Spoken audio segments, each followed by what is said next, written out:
Good morning and welcome to Solent Sports News. I'm Nathan Warren and here are your sporting headlines.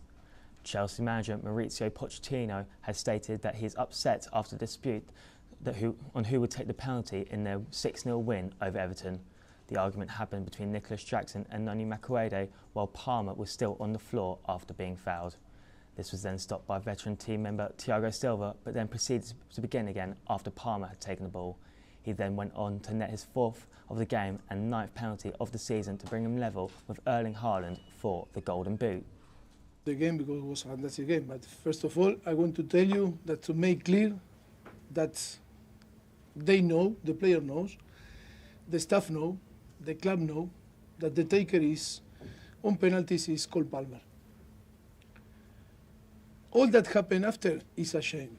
I am so upset about the situation. We were talking on the dressing room about the image that we sent to because it's Monday night, football.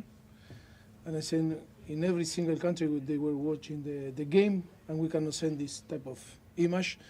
It's a shame. I want to apologize to football people and our fans because that is unacceptable. And the discipline is the most important thing on the team. That is a collective sport that, of course, player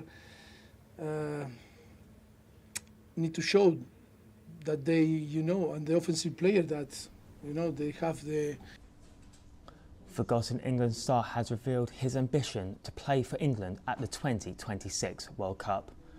Dele Alli outlined his career comeback plan while making his debut on Sky Sports' Monday Night Football show last night.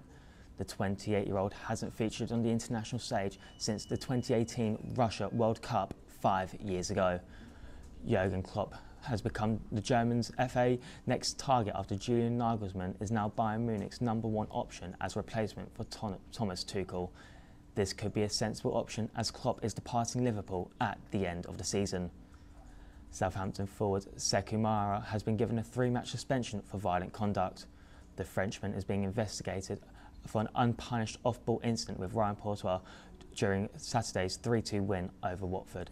If found guilty, Mara would miss fixtures against Preston North End, Cardiff City and promotion rivals Leicester City.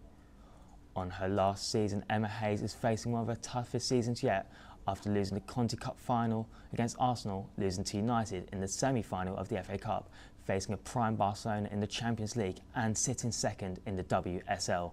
Could Hayes leave the Blues trophyless in her last season? Beating Aston Villa tomorrow will be their last chance to take the top spot back from the league. England's men and women will take on France this summer in a double-header to celebrate the 90th anniversary of the French Rugby League. The matches take place in Toulouse in June. The nations met in last year's mid-season internationals, with England coming out 64-0 winners in both matches. Caitlin Clark is set to make $330,000 over her 4-year contract for the Indiana Fever. She was drafted with the first overall pick in the WNBA draft last night after being deemed one of the best collegiate athletes of all time. Throughout her career, she had broken attendance record and scoring records within all college sports. Victor Wembanyama, who was the first overall pick in the 2023 NBA draft, is on a reported contract of $55.2 million over 4 years. Clark's unprecedented efficiency from behind the arc is bound to attract viewers to the WNBA and allow the female athletes to be paid what they deserve. Surf legend Kelly Slater has called time on his career after a loss in Australia last night. The 11-time world champion needed to win to survive the mid-season cut after surviving Tuesday morning's elimination heat. It was all too much for the 52-year-old. Slater was chaired off the beach and brought the curtain down on his career, considered the greatest of all time by many. Britain's former tennis #1 had not had knee surgery on an ankle injury he suffered last month. Andy Murray does not have a date for his return after rupturing his ankle ligaments at the Miami Open. The Scot, who turns 37 in May, has previously said he doesn't plan to play much past this summer.